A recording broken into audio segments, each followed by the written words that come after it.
The key to keeping WWE fresh and current is new and innovative ideas. Throughout WWE history, several ideas have been presented in WWE that have completely flopped, either from a creative or financial perspective.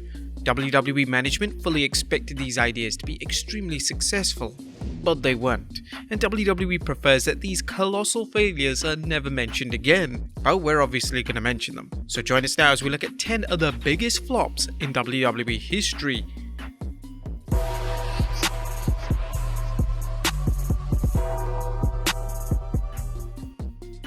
Be sure to subscribe and hit that notification bell for daily wrestling videos and follow us on Facebook for exclusive lists. Also check out Wrestlelamia.co.uk and our own wrestling channel. Incredible! Number 10. NXT Kids. Due to the immense popularity of the black and gold brand in 2015, WWE decided to launch a spin-off show for NXT. NXT Kids would be a show aimed at a much younger demographic. It would feature matches, but predominantly focus on fun segments such as WWE trivia and kid-friendly humor. The show would even feature literal children on commentary with Corey Graves, which could have been a unique way to appeal to the target audience. But only one episode of the show was filmed, and this was never even supposed to air, but someone in WWE leaked the show, so footage of the pilot is in circulation. It's rather rare for WWE to scrap a show just after one episode, as they traditionally prefer to give things a couple of months before scrapping them altogether. Nevertheless, it was clear that Vince McMahon wasn't liking what the NXT team offered and subsequently decided to scrap the concept completely. Number 9. Indian expansion. Now in 2017, WWE shocked the world when they decided to make Jinder Mahal WWE Champion. Mahal was WWE's resident jobber, so naturally it took fans by surprise that Mahal was now at the top of the WWE ladder. The reason for making him champion was that they wanted to expand in India, and Vince McMahon was of the belief that if Mahal was champion, they would have much more financial success. WWE planned on having a super show take place in India on December 2017, but they decided to take the title off Mahal 1 month before the show. This was backwards thinking from a business perspective, as fans had already survived months of his lackluster reign and they could have easily put up with it for another month. The super show in question would be main evented by Mahal in a huge match for him against Triple H, but in typical WWE fashion, this was a match which Mahal lost. Reports from the show indicated that the attendance was around 70%, which was significantly lower than the prior year. The experiment had ultimately been a huge failure, and what WWE aimed to achieve was handled completely wrong and was delivered with naivety and spontaneity. Number 8. Stand Up for WWE. In 2010, WWE launched one of the most unusual PR campaigns ever. The Stand Up for WWE campaign was focused on WWE ordering fans to stand up for WWE when they were attacked by the media. Former chairman Vince McMahon would even release a video message where he stated, "The nearly 600 full-time WWE employees, as well as its 140 superstars, all work for one reason: to put smiles on people's faces. The inaccurate media reports about our company are not only injustice, but an insult to our millions of fans worldwide."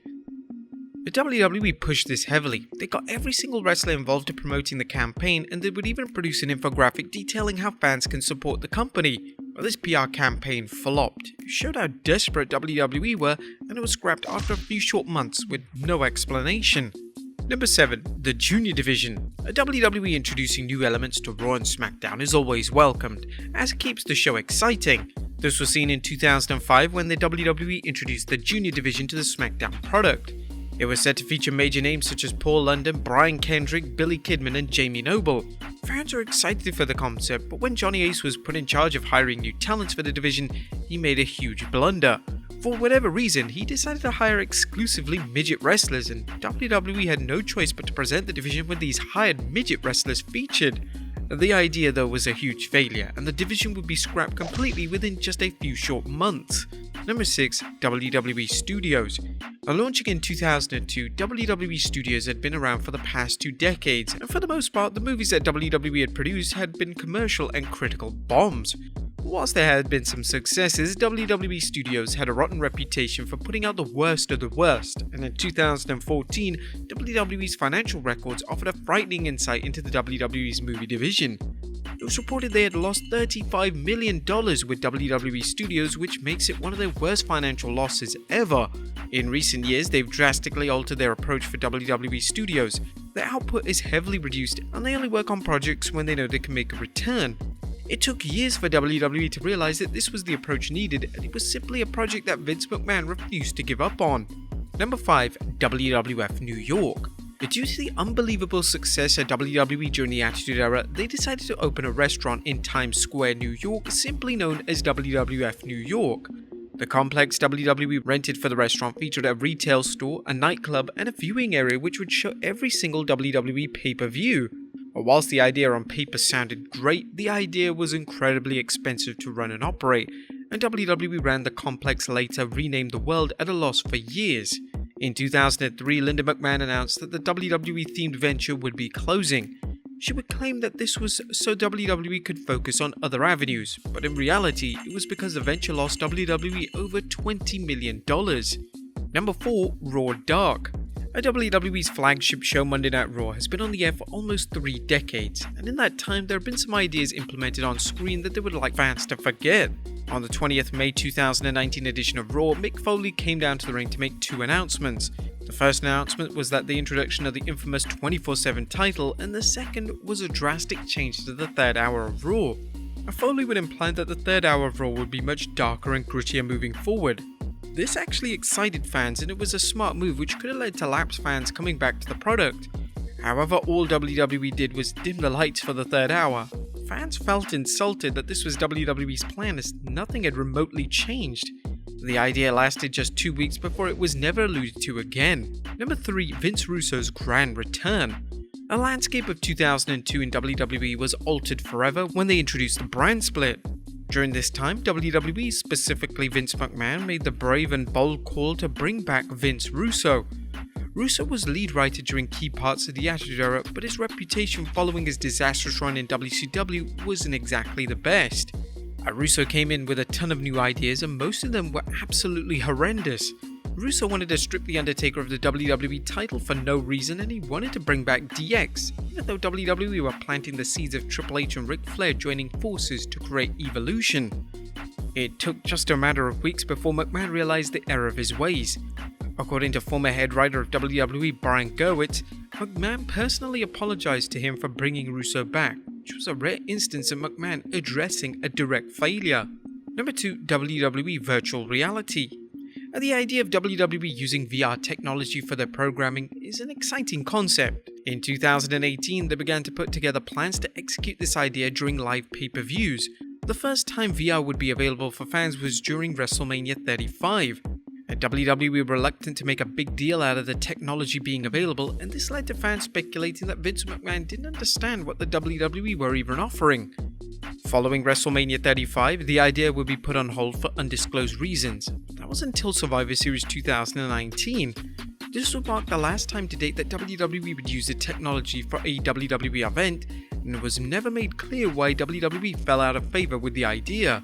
It likely came down to financial reasons, as the cost of implementing VR on live programming is very costly, and the returns on this investment may have forced WWE to abandon the potentially game-changing project.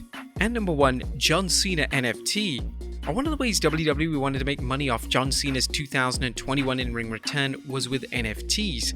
This ultimately though would be a huge failure, so much so that Cena himself had to address what went wrong. Discussing the NFT saga during an appearance at Florida Comic Con, Cena revealed, WWE wanted to put together a once-in-a-lifetime fan experience. This kit is not just a kit, it's the belt, the clothing, an autographed picture, an autographed canvas picture, and an NFT. When it came up with the face value for what it cost, it came up to around $500 to $600 retail value, and then threw in the value of the NFT. I talk a lot about failure. This idea failed. Why is it $1,000? Because myself and the folks at WWE thought $1,000 was a fair price point. We were wrong. We were absolutely wrong. This shirt is number 0500. I thought with a value like that, the 500 will be gone. We sold 37 of them. It was a catastrophic failure. I designed all my stuff. I was super proud of this. I love the design. It's one of those instances where I put my heart and soul and did the design and was really close to the work and pieces and market research. Yes, it seems fair. I think it'll be good. It sucked. It absolutely failed. I took a chance and missed. I'm sorry because it's obvious that people like the design, but it's way too much. But there you have it folks, 10 of the biggest flops in WWE history. Be sure to leave your comments down below. I'll see you next time with some more wrestling content.